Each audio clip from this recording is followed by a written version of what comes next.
नमस्कार। पिछली वीडियो में हम लोगों ने किया था मस्तिष्क रेखा का पार्ट 1, ये है पार्ट 2। अगर आप लोगों ने मस्तिष्क रेखा पार्ट 1 नहीं देखा है तो पहले उसको जरूर देखिएगा, क्योंकि हमने काफी सारे बेसिक पॉइंट्स होते हैं मस्तिष्क रेखा के उसके अंदर डिस्कस कर लिए हैं। अब हम आते हैं पॉइंट नंबर 21 से। हमने सीखा था कि जो माइंड लाइन होती है ये कहाँ कहाँ से स्टार्ट हो तो हमारे क्या क्या रिजल्ट्स आ सकते हैं। अलग अलग राइटर्स की बुक से अलग अलग पॉइंट्स हैं, हम इन पर बात कर रहे हैं। तो चलिए स्टार्ट करते हैं पॉइंट नंबर 21। अब वो कहते हैं, कीरो कहते हैं कि यदि मस्तिष्क रेखा का झुकाव मामूली सा चंद्र पर्वत की तरफ हो और वह साफ हो, तो हम पिक्चर में देखते हैं। सबसे पहले देखो इस तरीके का, ये जो मस्तिष्क रेखा है, राइट, ये जो हमारी माइंड लाइन है, ये हल्का सा झुकी हुई है चंद्रमा की तरफ। हाथ में देखते हैं, ये है हमारी माइंड लाइन, राइट, ये माइंड लाइन है और ये है हमारा चंद्र पर्वत। अगर इसका झुकाव हल्का सा चंद्र पर्वत की तरफ हो जाता है, अभी हमने बात करी है मामूली सी, ठीक है, ये बात हमें ध्यान रखनी है, तो व्यक्ति कैसा हो जाएगा। सो ऐसा व्यक्ति हो जाएगा बहुत ज्यादा भावुक, यानी कि व्यक्ति इमोशनल हो सकता है, सौंदर्य प्रेमी, उसको ब्यूटी से बहुत प्यार हो सकता है, वो प्रकृति प्रेमी यानी नेचर से जुड़ा हुआ व्यक्ति हो सकता है, उसको नेचर बहुत अच्छी लगती है, हो सकता है वो बहुत पेड़ों को देखना बहुत पसंद करता हो सकता है वो उसको क्यारी लगाना बहुत पसंद हो, ठीक है। स्त्री प्रेमी होता है, सुंदर दृश्यों को निहार कर आनंदित होने वाला होता है, यानी कि उसको ब्यूटीफुल सीनरीज जो होती है, ब्यूटीफुल सीन जो होते हैं उसको देखना बहुत अच्छा लग रहा है। कभी पहाड़ दिख रहा है तो उसको बहुत अच्छा लग रहा है, नदी दिख रहा है उसको बहुत अच्छा लग रहा है। देखो, देखना सबको अच्छा लगता है, इसको थोड़ा ज्यादा अच्छा लगता है, इसकी जैसे हम कह सकते हैं इस तरह की हॉबीज हो सकती है। आनंदित होने वाला चंचल प्रवृत्ति का होता है, भाव प्रवण और शीघ्र द्रवित होने वाला। शीघ्र द्रवित कैसा व्यक्ति होता है, मान लो कि मैं उनके सामने रो दी किसी बात पर तो वो एकदम पिघल जाएगा। तो इस तरीके की उसकी नेचर हो सकती है कि भाई किसी को दुख में देखे तो वो बहुत जल्दी पिघल जाए, तो इस तरीके की चीजें हो सकती है। अब जिन लोगों की कल्पना शक्ति अच्छी होती है वो कहीं ना कहीं वो बताते हैं कि भाई वो व्यक्ति अच्छा शायर हो सकता है, वो बच्चा व्यक्ति अच्छा कवि हो सकता है, वो अच्छा लेखक हो सकता है। अब आप देखो, ये जो हमारा पोर्शन होता है ना चंद्र पर्वत का, यहाँ से समझिए कि यहाँ पर अब हमारा ना दिमाग जो है वो हमारी कल्पना शक्ति के पास कहीं ना कहीं जाके मिल रहा है, हल्का सा झुकाव ले रहा है।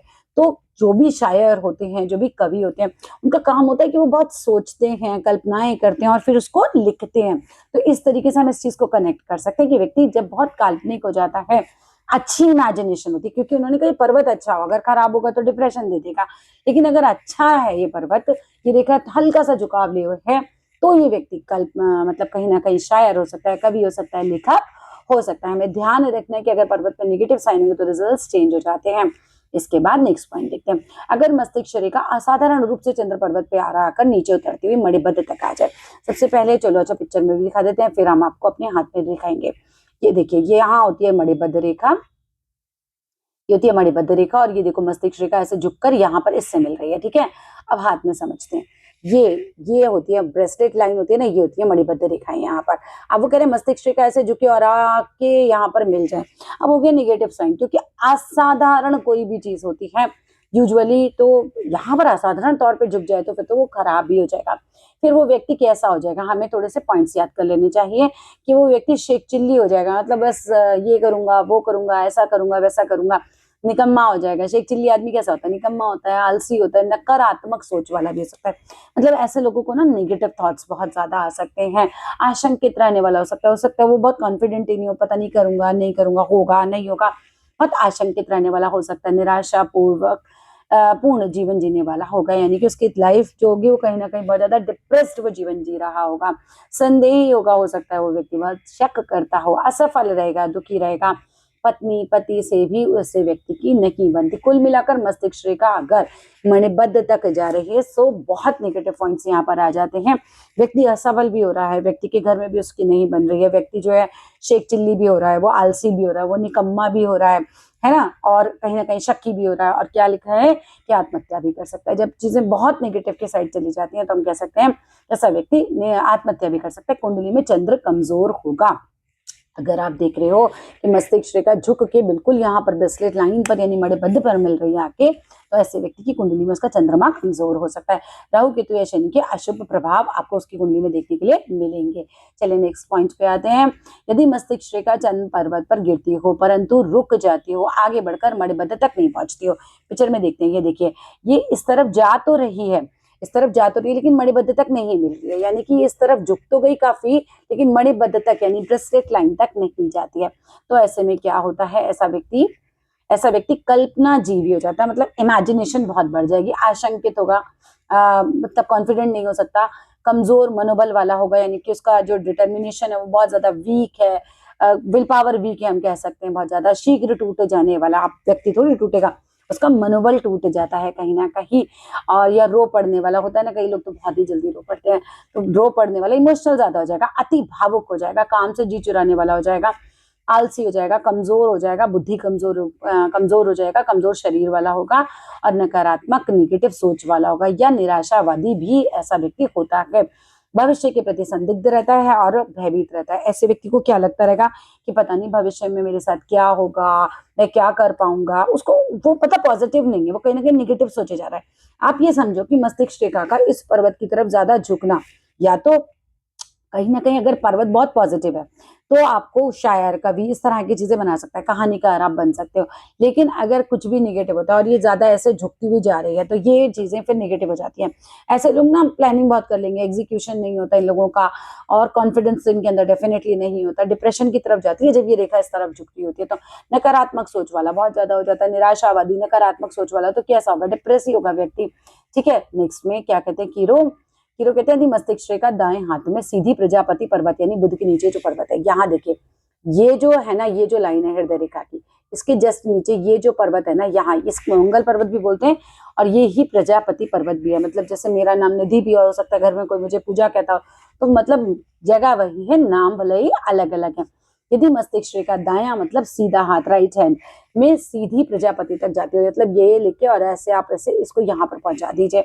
अब यहाँ पर देख लेते हैं पहले पिक्चर में हम, यहाँ पर ये देखिए सीधी प्रजापति तक चली गई और दो जीवा हो गए, ऐसे इसको हमने क्या किया, इसकी ये जो रेखा ऐसे चल रही थी इसको दो जीवा बना दिया, ऐसे करके ऐसे। ठीक है, अब देखते हैं इसके रिजल्ट्स क्या कहते हैं, कीरो कैसा होगा बुध के नीचे मंगल पर्वत पर, किंतु अंत में फटकर दो जीवा या सांप की जीभ ऐसी होती है ना, ऐसे फटी हुई, सांप की जीभ के समान हो जाए, या त्रिशूल की भांति बन जाए, यानी कि इसके अंदर एक और शाखा लगा दो तो ये हो गई तीन शाखाएं। ठीक है, तो त्रिशूल की तरह बन जाए तो व्यक्ति सुशिक्षित, विद्वान, परोपकारी, यहाँ आ गए सारे प्लस पॉइंट, प्रजापति पर जा रही है, हम यहाँ से प्लस पॉइंट लेके चलेंगे। प्रजापति पर जा रही है, दो शाखा हो रही है, पावर बढ़ रही है, त्रिशूल बन रहा है और पावर बढ़ रही है, तो सुशिक्षित होगा, यानी वेल एजुकेटेड बंदा होगा, विद्वान होगा, परोपकारी होगा, सृजनात्मक होगा, है ना, क्रिएटिव, एक तरीके से रचनात्मक होना चाहिए, है ना, सृजनात्मक मतलब किसी चीज का सृजन कर सकता हो, कहीं ना कहीं बहुत धार्मिक हो, बुद्धिमान हो, प्रकृति प्रेमी हो, तो इस तरह के सारे हम जो है प्लस पॉइंट्स ले सकते हैं। कुल मिलाकर इंटेलिजेंट होगा, कुल मिलाकर सुशिक्षित है, विद्वान है, तो इंटेलिजेंट होगा, अच्छे दिल का होगा, परोपकारी होगा, मंगल के साथ कहीं ना कहीं संबंध बन रहा है, और अक्सर ऐसे लोग अच्छे कवि, लेखक होते हैं, इनकी आवाज या बोलने की शैली मधुर और आकर्षक होती है। अब हम यहाँ ध्यान रखेंगे कि जा रहा है प्रजापति पर जाकर दो जीवा बन रही हैं, इस तरीके से दो जीवा बन रही हैं, तब हमें ये गुण दिखाने कि वो मधुर और आकर्षक बोली का स्वामी भी होगा, वह विश्लेषण तथा व्याख्या करने में कुशल होगा, यानी किसी चीज को एक्सप्लेन करने में वो बहुत ज्यादा कुशल होता है। कला या कौशल, ज्ञान, विज्ञान व तकनीकी कार्यों में सम्मिश्रण द्वारा धन प्राप्ति की प्रेरणा ऐसी रेखा बनाती है, मतलब कहीं ना कहीं कला के क्षेत्र में हो सकता है, वहां से धन कमाता हो, तकनीकी क्षेत्र में हो सकता है, वहां से धन प्राप्त करता हो, आदर और धन प्राप्त कराती है। ऐसे व्यक्ति को स्त्रियां बहुत चाहती हैं, मतलब ये तो बहुत अच्छी बात हो गई, ऐसे लोगों को स्त्रियां बहुत चाहती हैं, पुरुषों के लिए तो बहुत बड़ा प्लस पॉइंट हो गया, किंतु इनका स्त्रियों के प्रति रुझान कम होता है, इनका रुझान नहीं होता, स्त्रियों का रुझान इनकी तरफ होता है, और कुंडली में बुध अच्छा होता है। अगर ऐसे में जा रही है बुध पर्वत के नीचे यहाँ पर प्रजापति पर और जाकर दो जीवा हो जाए तो फिर यहाँ मिल जाते हैं हमें बहुत सारे प्लस पॉइंट्स, है ना। तो आकर्षक वाणी हो गई, मधुर वाणी हो गई, स्त्रियां अट्रैक्ट हो रही हैं आपके प्रति, हाँ आपका भला ही कहीं ना कहीं इतना अट्रैक्शन नहीं है उनके प्रति, कला में आप कौशल हो गए, ज्ञानी हो गए, तो बहुत अच्छे अच्छे पॉइंट्स हमारे यहाँ पर आ जाते हैं। व्यक्ति धार्मिक भी हो रहा है, बुद्धिमान भी हो रहा है, परोपकारी भी हो रहा है, विद्वान भी हो रहा है, तो कुल मिलाकर यहाँ पर बहुत अच्छी स्थितियां हैं। चलिए coming to the next point, यदि मस्तिष्क रेखा दो जीवा हो लेकिन लंबी नहीं हो, प्रजापति या वरुण तक पहुंचने की अपेक्षा राहु के गड्ढे में ही समाप्त हो जाते हो, यानी कि यहाँ पर ये चली और यहाँ पर बीच में, यहाँ पर इसी गड्ढे में दो जीवा तो हो रही है पर बीच में ही समाप्त हो गई। चलो देखते पिक्चर में, दो जीवा तो बनी लेकिन बीच में ही समाप्त हो गई, आगे बढ़ी ही नहीं, तो क्या स्थितियां बनेंगी। यदि मस्तिष्क रेखा दो जीवा हो लेकिन लंबी ना हो, प्रजापति या वरुण का पहुंचने की अपेक्षा राहु के गड्ढे में ही समाप्त हो जाए, तो ऐसा व्यक्ति उतना बुद्धिमान नहीं होता। देखो बुद्धि की रेखा हो गई छोटी, बात समझते हैं, बुद्धि की रेखा हो गई छोटी, हाँ दो जीवा है तो ठीक है, अच्छी बात है, लेकिन बुद्धिमान नहीं होता। जितना वह स्वयं को समझता है उतना बुद्धिमान नहीं होता जितना वो स्वयं को समझता है। अभी तो अस्थिर बुद्धि वाला को देखो माइंड लाइन हो जाती है जब छोटी ना, और फिर दो जीवा होती है तो फिर ये हो गया हमारा नेगेटिव पॉइंट कहीं ना कहीं। अस्थिर विचार होंगे, ये कर लूं, नहीं नहीं नहीं वो कर लेता हूँ, नहीं ये तो सही नहीं रहेगा, ये कर लेता हूँ, मतलब ऐसे अस्थिर बुद्धि उसकी व्यक्ति की हो सकती है। भ्रमित बुद्धि होती है, ठीक है। अब डबल माइंडेड रहता है, अक्सर कंफ्यूज रहेगा, डबल माइंडेड रहेगा, परंतु धन यश और पद प्राप्ति के लिए अधीर रहता है। मतलब उसको धन चाहिए, उसको पद चाहिए, ये सारी चीजें चाहिए, पर उतनी बुद्धि साथ नहीं देती है उतना। आप कहीं ना कहीं आपकी डिटर्मिनेशन को वीक कर जाता है। आप इधर उधर आपका दिमाग डोलता रहता है, ठीक है। सामने वाले को पूरी बात सामने वाले की पूरी बात सुनने का धैर्य भी उसमें नहीं होता है। पेशेंस की कमी भी हो जाएगी अगर बीच ही में आपकी रेखा समाप्त होती है, दो जीवा होती है, तो पेशेंस को भी आपके कम कर देता है। ऐसा व्यक्ति क्या होगा, सामने वाले को पूरी बात सुनने से धैर्य भी उसमें नहीं होता, अपना स्वार्थ सिद्ध करने में व्यक्ति तेज होता है, यानी कि कहीं ना कहीं व्यक्ति स्वार्थी भी हो जाता है। बातें बनाने में प्राय बहुत तेज होता है, परंतु ज्ञान गहनता वाला ना होकर बस उथला उथला ज्ञान होता है। मतलब उसको नॉलेज बहुत ज्यादा नहीं होती है, जस्ट ऊपर ऊपर से नॉलेज होती है, और वो बहुत ज्यादा नॉलेजेबल बंदा नहीं होता है। अतः अशुभ लक्षण तो ठग या घोटालेबाज बन जाएगा। मतलब कि ये कुल मिलाकर आपको खराबी आदमी बनाने वाला है। आप ठग बन सकते हो, आप घोटालेबाज बन सकते हो, अगर स्थितियां आपके हाथ में भी ऐसी हैं। और ऐसा मैं नहीं कहती, ऐसा कीरो कहते हैं। चलिए आगे देखते हैं। यदि दाएं हाथ में मस्तिष्क रेखा राहु के क्षेत्र में दो भागों में विभाजित हो जाए, दायां मतलब सीधा हाथ, और हमारी कंडीशन वही वाली है कि हमारे हाथ में हथेली में आके ऐसे दो जीवा हो रहा है बीच में गड्ढे में, राहु के गड्ढे में। तो क्या स्थितियां और बता रहे हैं, दो भागों में विभक्त हो जाए और उसकी एक शाखा वरुण या प्रजापति तक पहुंचती हो। मतलब क्या हुआ कि यहाँ तक आई, फिर एक शाखा या तो प्रजापति यानी इस पर्वत पे जाए, या तो वरुण मतलब हल्का सा इससे नेक्स्ट पर्वत पे जाए। यहाँ पे ये प्रजापति है, इससे नेक्स्ट वरुण है, यहाँ पर चंद्र आता है, ठीक है। तो वरुण पर्वत तक चली जाए शाखा, और दूसरी शाखा बुद्ध पर्वत की हो जाते हैं। ऐसे करके ऐसे ये वाला बुद्ध का पर्वत होता है, इस वाली उंगली के नीचे यहाँ पर इस तरफ बढ़ती है एक शाखा। तो क्या हो जाएगा, हमने पिक्चर बना रखी है, देख लेते हैं। हाँ ठीक है, मस्तिष्क रेखा क्या हुआ यहाँ से, एक तो एक शाखा, ये देखो यहाँ मस्तिष्क रेखा आ रही है। पहले इस बात को समझ लेते हैं। मस्तिष्क रेखा आ रही है, एक शाखा मैंने वरुण पे डाल दी, और एक शाखा इधर जो है बुध के पर्वत की तरफ चली गई। ये बुध का माउंट होता है ना सबसे छोटी उंगली के नीचे। तो हमारी क्या स्थिति बनती है, तो ये वरुण पर्वत पर जाती है। तो ऐसा व्यक्ति कुंडली में राहु बुध पर हावी हो जाता है। आपकी कुंडली चेक करो, फिर कहीं ना कहीं राहु का निगेटिव प्रभाव होगा आपकी कुंडली में बुध माउंट के ऊपर, है ना, बुध के ग्रह के ऊपर। और चंद्र भी नकारात्मक स्थिति में है, राहु केतु व बुध के प्रभाव में ही मिल जाएगा आपको। चंद्रमा भी खराब हो गया ऐसे में, और ऐसे में राहु केतु का प्रभाव आपके बुध पर भी आ जाएगा। ऐसा व्यक्ति धोखेबाज, देखो राहु के क्षेत्र से आई है, राहु के क्षेत्र यानी बीच वाले गड्ढे से एक आ रही है यहाँ पर प्रजापति पर या वरुण पर जा रही है, और एक चली जा रही है बुध की तरफ। अब राहु के क्षेत्र की वजह से यहीं पर नकारात्मक प्रभाव आ गया। उन्होंने बताया कि क्या हो सकता है, फिर ऐसा व्यक्ति धोखेबाज हो सकता है, ऐसा व्यक्ति कपटी हो सकता है, ऐसा व्यक्ति ये क्या हो रहा है बार बार हमसे, नकारात्मक स्थिति में राहु केतु और बुध के प्रभाव में, मतलब कपटी है, विश्वास के या अयोग्य है, मतलब योग्य नहीं है, झूठा हो सकता है, मक्कार हो सकता है। मतलब आप समझो कि कुल मिलाकर फ्रॉड वाला बंदा है, इससे रहने का है दूर, ठीक है। चालाकी उसमें होती है, धूर्तता उसमें होती है, और हद तक उसकी चालाकी धूर्तता की हद तक पहुंच जाती है, और वह चुगलखोर होगा। शीघ्र धन बनाना चाहता है, ऐसे लोगों को लगता है कि भाई धन आ जाए, धन आ जाए, पैसा आ जाए, मेरे पास बहुत सारा पैसा आ जाए। तो फिर धन वो निगेटिव तरीके से भी कमाने लग जाते हैं, बिकॉज ये कपटी है, ये धोखेबाज है, ये मक्कार है। तो हमें ऐसे समझ के रखना चाहिए, ये चुगलखोर होगा, यानी आपकी बात जाके आपकी मम्मी को बताएगा, आपकी मम्मी की बात जाके आपके पापा को बताएगा। तो इस तरीके से चुगली भी करता है।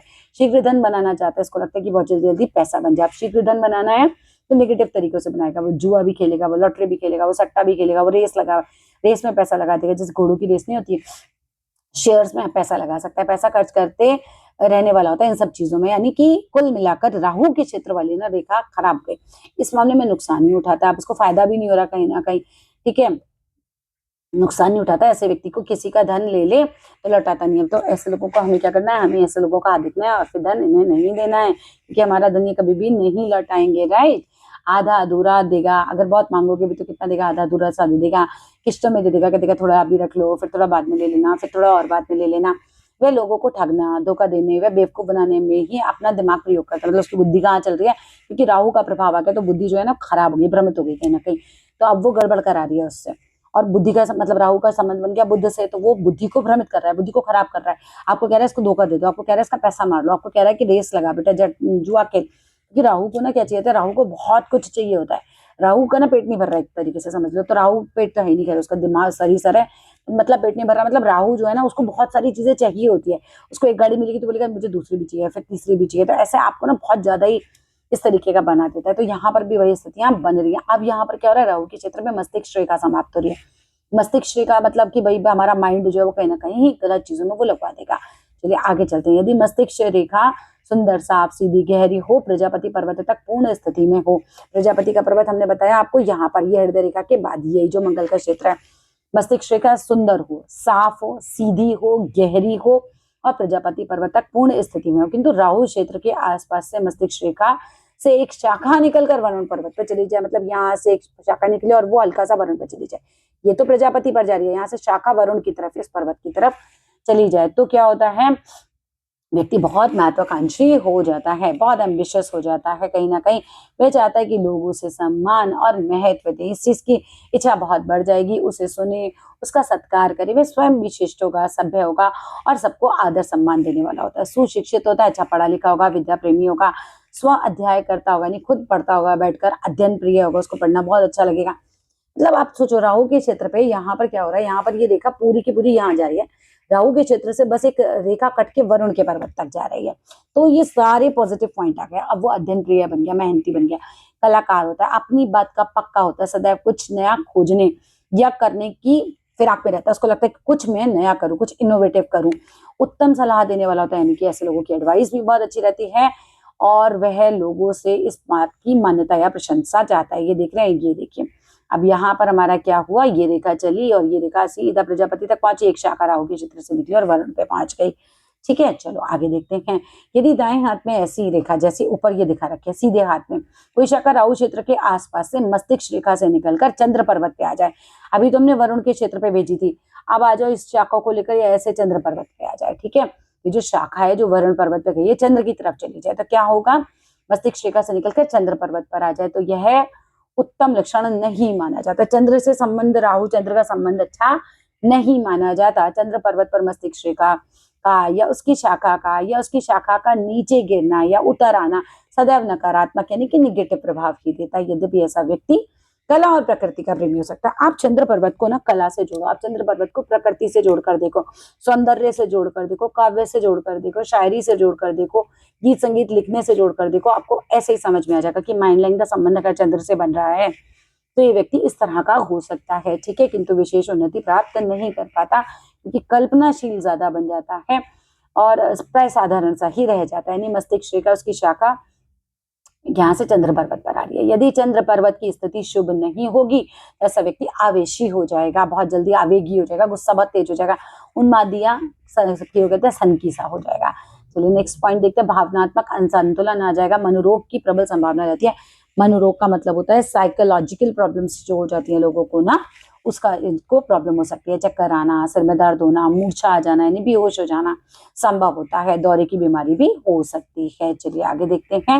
ये देखो, ये पिक्चर में हमने दिखा रखा है कि पहले हल्की सी दिखा रखी है, हमने दिखा रखा है कि बहुत ज्यादा टच हो गई।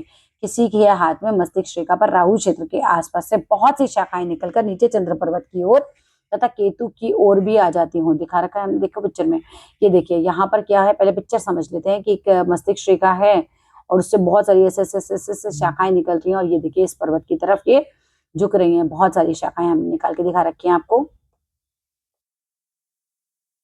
चंद्र पर्वत ऐसा लगे जैसे इन शाखाओं से ढका हुआ सा हो गया है ना। इनका प्रसार केतु पर्वत तक भी आ जाए। केतु पर्वत होता है हमारे यहाँ पर, तो ये रेखा है, इसके अंदर से बारीक बारीक बारीक बारीक रेखा निकल रही है, थोड़ी चंद्र पे आ रही है, थोड़ा केतु तक भी यहाँ पर आ जा रही है, तो क्या होगा, पर्वत तक भी आ जाती है। तो मालूम सा होता है कि झरने का पानी गिर रहा है, मतलब ऐसा लगे कि तुम्हें जैसे झरने का पानी गिर रहा है। तो ऐसा व्यक्ति संतोषी होता है, शांत होता है, भाग्यवादी होता है। मतलब इसको लगता है कि जो मिलेगा मुझे भाग्य से मिल जाएगा। ऐसा व्यक्ति भाग्यवादी होता है। उद्यमहीन होता है, मतलब कार्य नहीं करना चाहता, उसको लगता है भाग्य ही से ही हो जाएगा। ऐसा व्यक्ति संतोषित हो गया, जो है उसमें खुश है।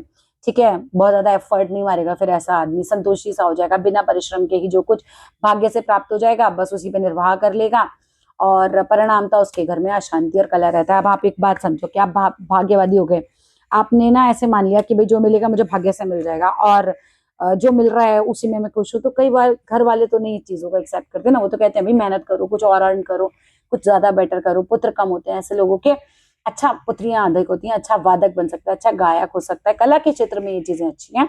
ऐसे व्यक्ति की मृत्यु में जल की भूमिका रहती है, मतलब थोड़ा जल से दूर रहो, नदी ताले समुद्र से थोड़ा दूर रहो, वहां से मृत्यु की संभावना होती है। अभी चलो अभी एक पॉइंट और कर लेते हैं, पॉइंट नंबर 30 तक करते हैं। यदि मस्तिष्क का निर्दोष व पूर्ण हो, यानी कि माइंड लाइन मतलब माइंड लाइन बिल्कुल अच्छे से चल रही है, निर्दोष है, यानी कि उस पर कोई दोष नहीं है, उस पर दीप नहीं है, उस पर कोई मतलब कोई स्टार साइन नहीं है, उस पर कोई तारा नहीं है, उस पर कोई कट नहीं है, वो खराब नहीं है, टूटी फूटी नहीं है, तो वो निर्दोष हो, पूर्ण हो, और शनि पर्वत के आसपास से मस्तिष्क रेखा में से एक शाखा निकलकर गुरु पर्वत पर आ जाए। शनि माउंट होता है ये वाली उंगली के नीचे, ये शनि माउंट है, तो इसके नीचे मस्तिष्क रेखा, यहाँ से एक शाखा निकले और शाखा निकल के इस उंगली के नीचे गुरु माउंट की तरफ आ जाए, ठीक है।